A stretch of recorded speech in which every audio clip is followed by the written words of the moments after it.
Most people never fail at life because they aimed too high and missed. They fail because they aimed too low and hit.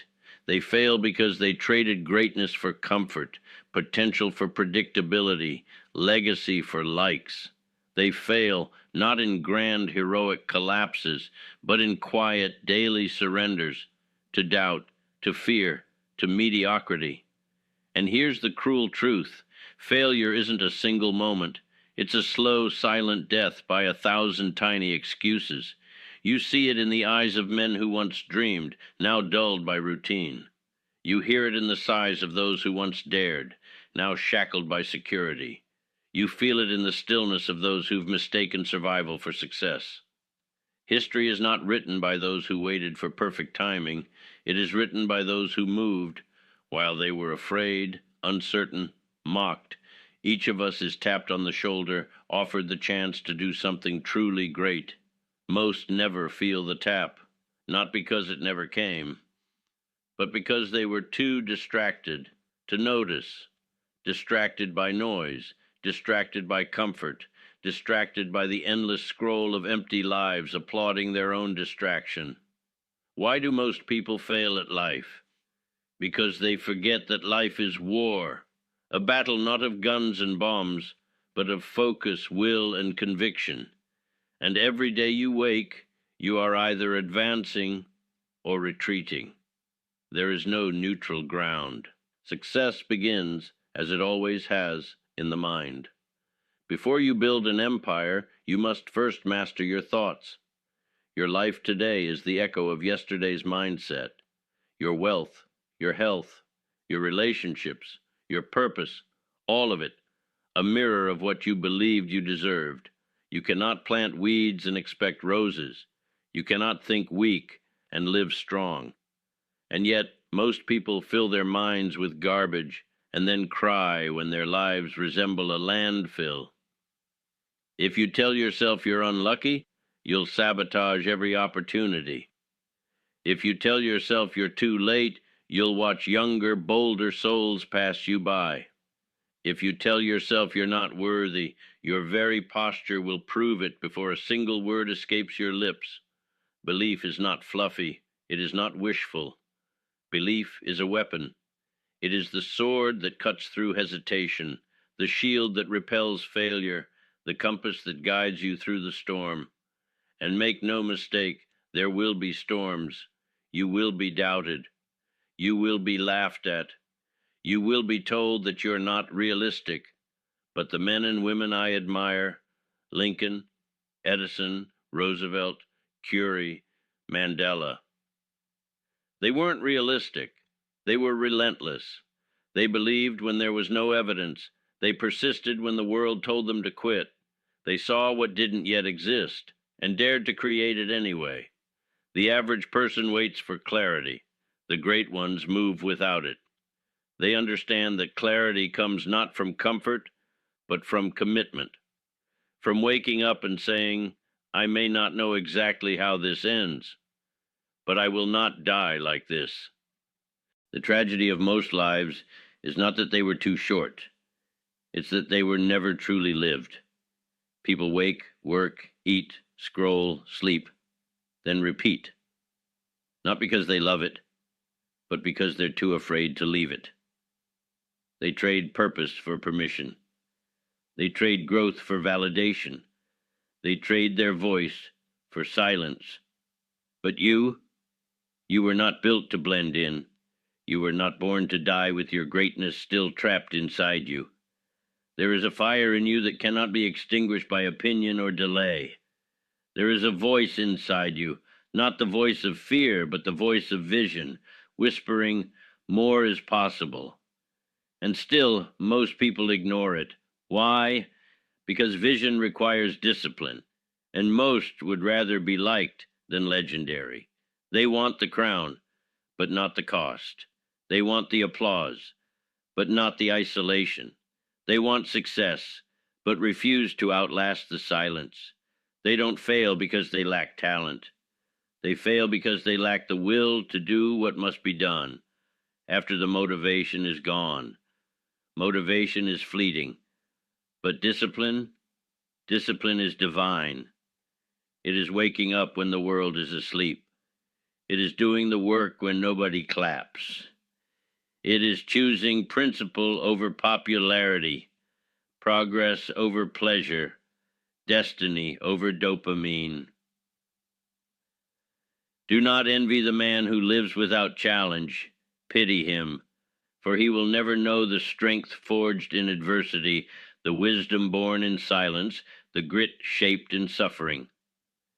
Resilience is not learned in calm waters, it is carved in chaos. Those who endured history's darkest hours did not emerge through comfort. They rose by endurance.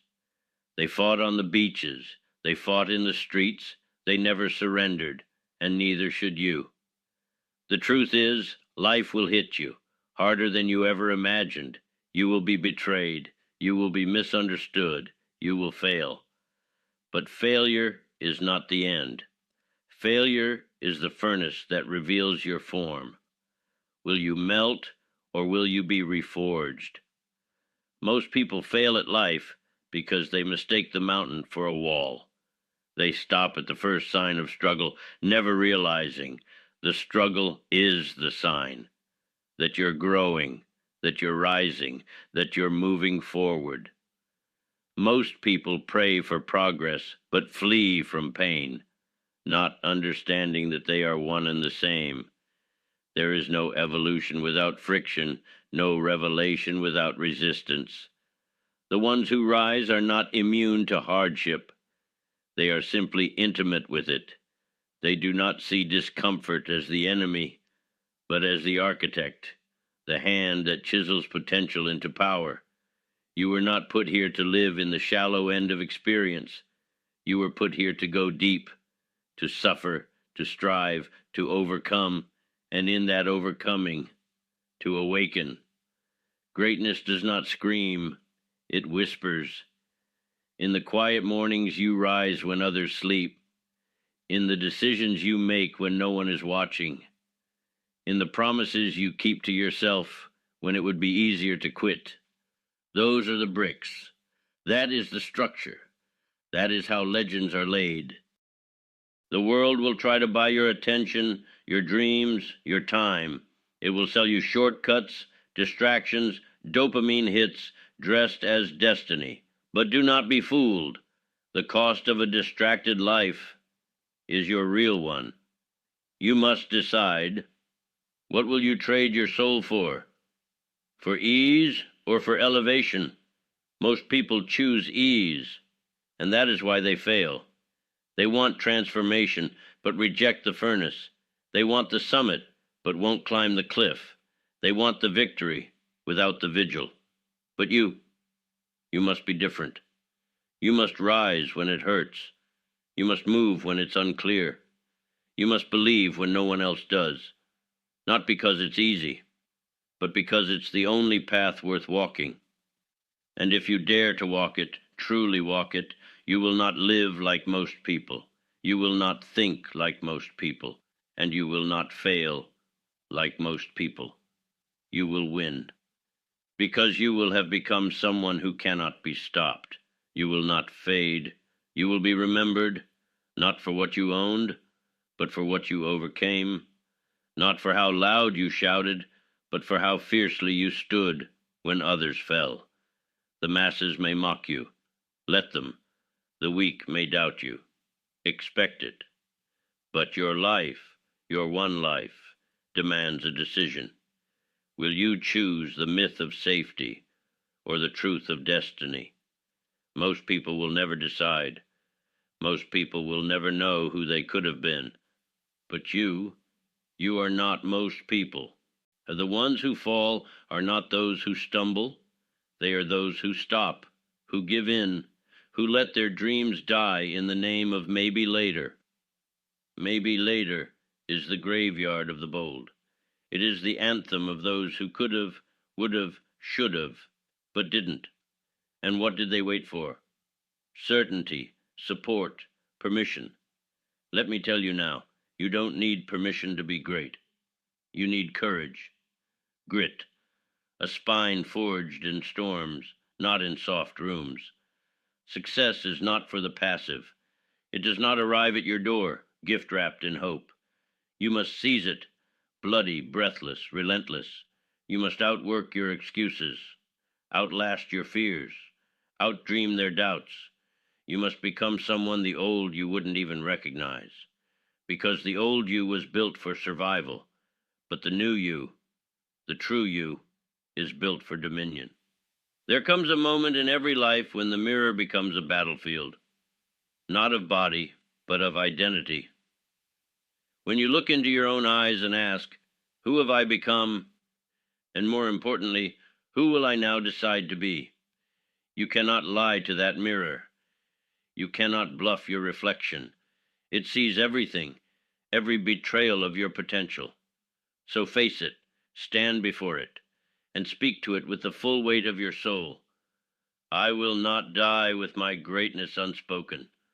I will not go quietly into mediocrity. I will not surrender my birthright to be bold, to be brilliant, to matter. Because the world needs fewer spectators and more warriors. Not warriors of war, but of will.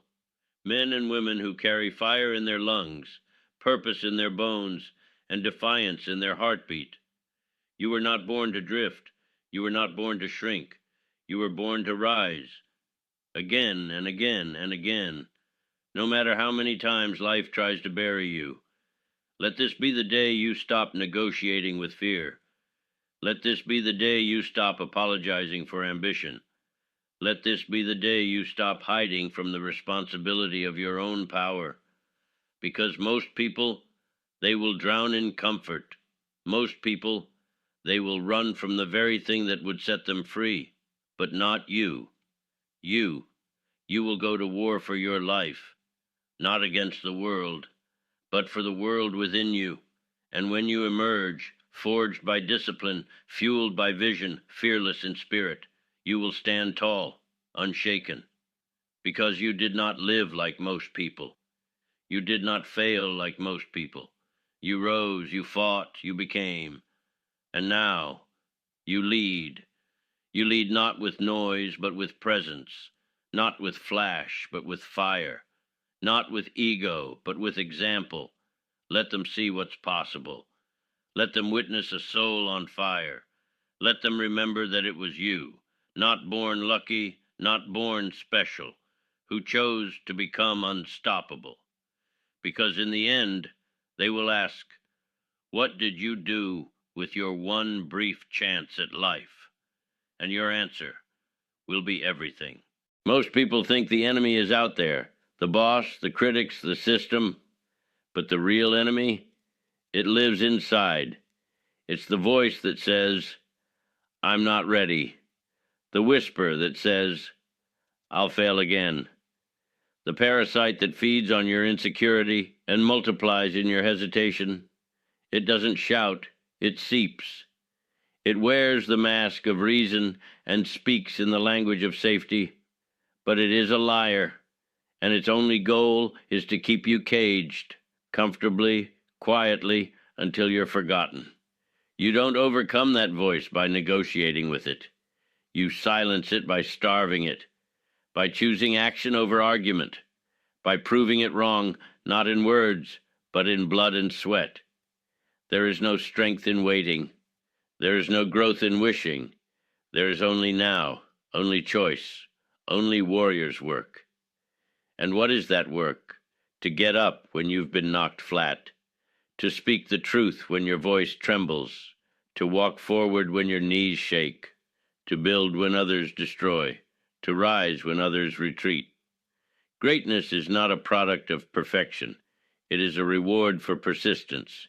You don't need to be extraordinary to begin, but you do need to begin to become extraordinary. So stop waiting for the fear to go away. It won't. Move anyway. Speak anyway. Create anyway. Because fear is not a signal to stop. It's a signal you're on the edge of something that matters. And when you stand on that edge, trembling with possibility, most people turn back. But you won't. You'll leap. You'll leap not because you're fearless, but because you've decided that your mission matters more than your comfort. And that decision, that is where your real life begins. Most people spend their lives preparing for moments that never arrive. They wait for the right time, the right energy, the right mood, and by the time those stars align, their time has passed. They have aged without awakening, drifted without deciding. But you are done waiting. You understand now that readiness is a myth. No one ever feels ready to step into greatness. You earn readiness by doing what others won't. Every act of courage builds it. Every sacrifice for your dream builds it. Every quiet morning of effort, every hard decision made alone. They build something inside you no one can take away. Because real success doesn't come when you're applauded. It comes when no one is watching. When the battle is you versus you. Day after day after day. And while others choose distraction, you choose dedication. While others choose comfort, you choose challenge. While others choose excuses, you choose ownership. Because the truth is, no one is coming to save you. No mentor, no program, no shortcut. You must save yourself. And that begins by choosing a standard so high, the old you can't reach it. A standard that refuses to tolerate excuses. A standard that holds the line when your emotions want to quit. A standard that demands more, not out of punishment, but out of reverence. Reverence for the one life you've been given. You don't raise that standard once. You raise it every day, with every choice, with every word you speak, with every hour you invest or waste. And most people, they don't do this. They lower the standard to match their surroundings. They conform to what's easy. They adopt the limits of the people around them and call it realism. But realism is just fear, dressed in intellectual clothing. The great ones never settle there. They choose to become the proof. Proof that discipline wins, that vision creates, that pain transforms. You must become that proof. You must become a living monument to what is possible when a human being stops dabbling and starts deciding, because most people dabble. They dip a toe into change. They flirt with growth. They skim the surface of success. But you're done skimming. You're done flirting. You are all in. And from this moment forward, you walk like it. You speak like it. You act like it. You become it. The world does not need more noise. It needs more examples. And that is what you are here to be. You are not here to repeat what has already been done. You are here to redefine what is possible. And that redefinition begins the moment you say, I am not most people. I will not fail at life. The road ahead will not always be illuminated. There will be nights so dark you question the very point of your path. There will be voices, internal and external, that tell you to turn around, to go back, to shrink. But do not go back. Do not shrink. Do not surrender. Because everything you seek is on the other side of persistence. Not perfection, not privilege, persistence. The man who keeps going, broken, bleeding, and uncelebrated, becomes unstoppable. Not because of talent, not because of timing, but because of tenacity. He refuses to bow. He refuses to be tamed. He has burned the boats and left no option but victory. That is who you must become. A storm in motion. A soul forged by pressure, not pacified by pleasure. Understand this. Most people never fail once. They fail thousands of times in their minds before they even begin. They kill their potential in conversations that never leave their skulls. They debate with doubt. They negotiate with fear. And they lose every time because they never step onto the battlefield. But you are done negotiating. You are done delaying. You are done asking for permission to live fully. This is the hour. This is the line. This is the moment history begins to turn. Not because the world changed, but because you did. Because you made the decision to no longer live like most people. You've decided that this life, this one brief, furious spark of time, is worth everything you've got. You've decided that regret will not have your name on it. You've decided that every setback is simply an invitation to rise stronger, harder, wiser. And rise you will. The next time fear knocks, open the door, stand tall, and say, "You're right on time. I've been expecting you." Then walk through it. Walk through the doubt, the fatigue, the loneliness, the resistance, and don't look back. Because you are not who you were. You are who you chose to become. And that choice will echo long after you're gone. In the lives you've touched, in the mountains you've moved, in the silence you refuse to accept. This is your legacy, not the one written in stone, but the one carved in hearts. The people who watched you rise will rise too. The ones who doubted you will remember you. And the world, indifferent as it may seem, will be better because you were in it. Not because you followed the rules, but because you rewrote them. Not because you asked, "What will they think?" but because you asked, "What must be done?" And then you did it.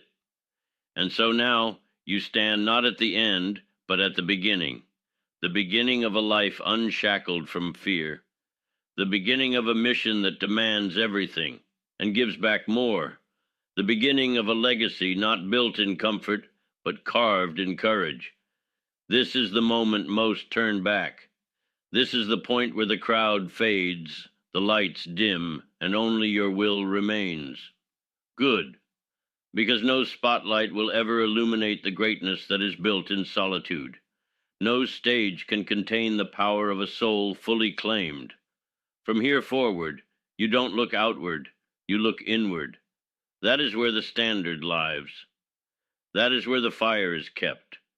That is where you return again and again to remember. You are not most people. You were never meant to be. Most people fail at life because they never begin the life they were meant to live. But you just did. And from this moment forward, everything changes. Now go, lead, building break limits, stand for something. And when the day comes that you leave this world, let it be said, "Here was a soul who lived, who fought, who rose, who never bowed." Let them know you were the one who did not fail. Ready to rise? Then subscribe and take the first step.